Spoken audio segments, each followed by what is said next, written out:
আজকে আমি খাবো আমার খুব পছন্দের একটা খাবার আর সেই খাবারটা হচ্ছে খুদের ভাত। খুদের ভাতটা যে আমার কি পরিমাণে পছন্দ সে মানে বলে বোঝাতে পারবো না। ছোটবেলা থেকে খুব পরিমাণে খেতাম। এখনও খুব পছন্দ করি। আমার শ্বশুরবাড়িতে না এই খুদের ভাতটা খায় না।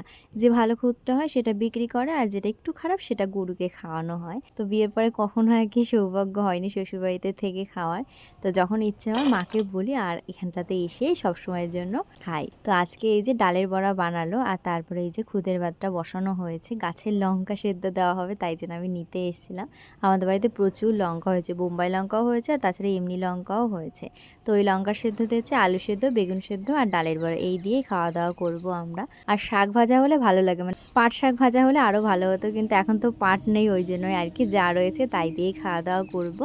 আর এই খুদের ভাতটা আমি আর মা একটু বেশি পছন্দ করি, আমার দাদা, বাবা, বোন এরা কেউ অতটা পছন্দ করে না। তো এই যে রান্নাবান্না হয়ে যাওয়ার পরে এখন আমি আর মা দুজনেই খেতে বসেছি।